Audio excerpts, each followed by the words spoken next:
The weather is not stunning today, however, this boat is. This is Xavier. She's a Dutch barge built in the early 1930s, we think around about 1931. She is also around about 30 metres in length. I'm going to skip the outside tour section for pretty obvious reasons. I hope you can see through the camera just how wet it is. I'm down in Cornwall today. And if you can't see, you can certainly hear as we step aboard just how wet it is outside. Not the beautiful sunshine we have been having, but we'll use our imagination. So the first thing that you see is this enormous cockpit area, so huge amount of seating around here. And then we have got a skylight just below that goes into one of the bedrooms that I shall show you in a second. It really is huge up here, really great head height as well, easily, you know, probably 6.5 feet if not more. Moving forward, we have the living area come kitchen diner. This is absolutely stunning. So all this work has been done in the past couple of years or so, and it really does show the quality is amazing. Huge skylight up here as well. Floods this area with light, even on a pretty grim day as it is today. A great sized galley as well. Got everything that you need, integrated hob, etc. What an amazing, amazing space.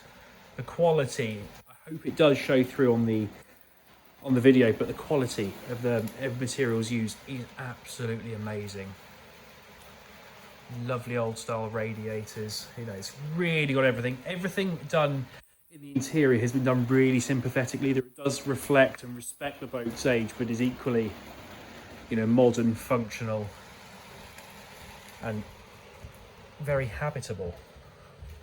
So coming down, we'll take a turn left first. So we've got the heads separate from the bathroom for, you know, really good flexibility. Toilet is on a pump out on this boat, so into a holding tank, and then directly opposite is a really decently sized bathroom, actually, to be fair. So if I step in, something that I love is these painted tiles that have been turned almost into a feature wall, actually.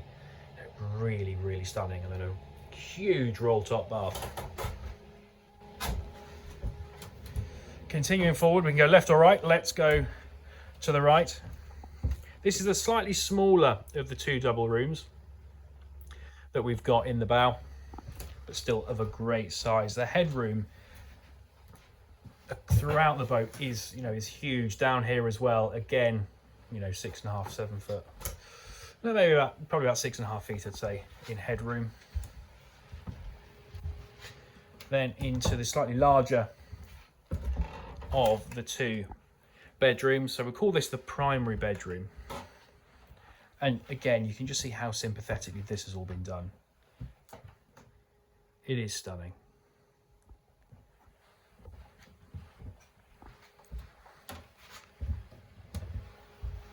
And as you come out of the bedroom, you are greeted with this glorious view. You know, if you imagine sunshine and all that light flooding through, I mean, it's still incredibly light down here as it is, but what an amazing thing to wake up to and to come out as you make your cup of tea or coffee in the morning.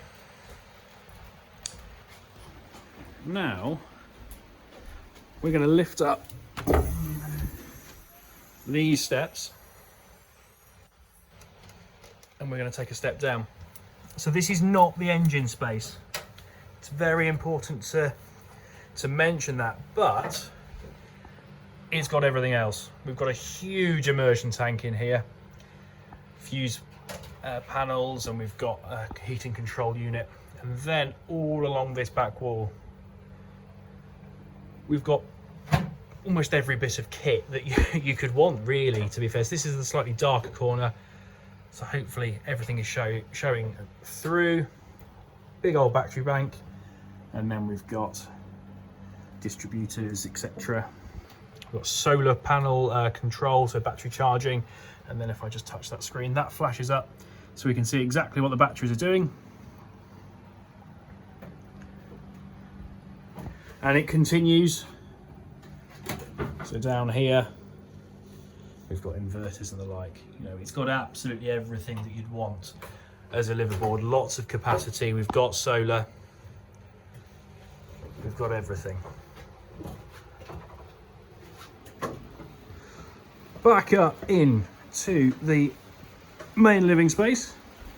We'll turn around. We shall drop the steps down.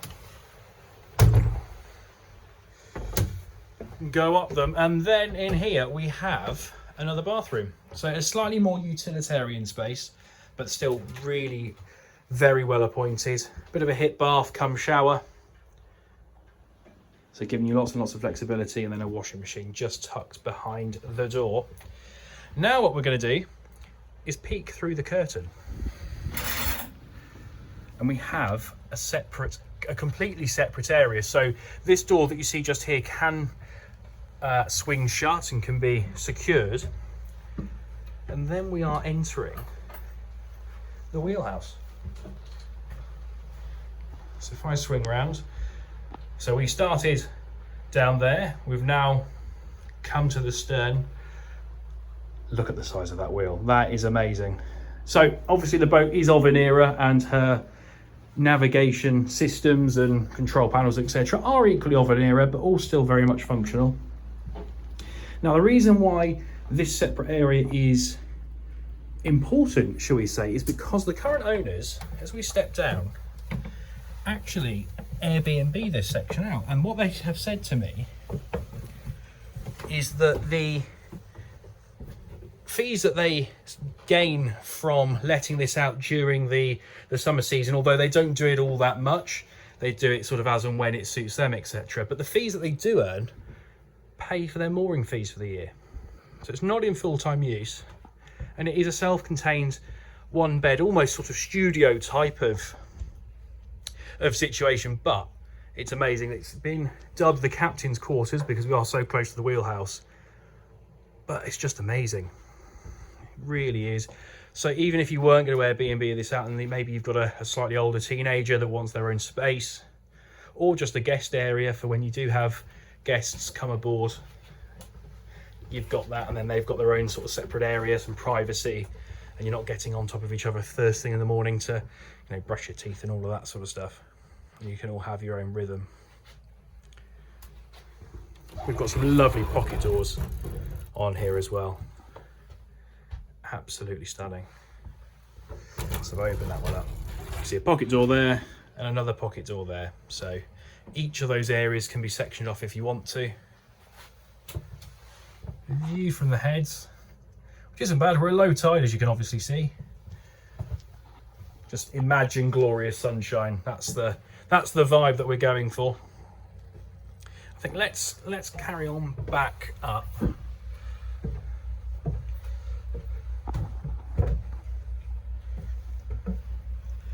Because of the weather, I don't think it would be safe for me to hold a camera and go down into the engine bay, but rest assured there is one, and it is there are pictures that I have taken that will be on the listing. If we turn around, lots of solar panels. What a great area this is for, you know, come up, read a book, have a cup of tea, have a cup of coffee, that sort of thing. Just amazing. I think what we'll do is we'll end the tour with another picture of this absolutely enormous wheel.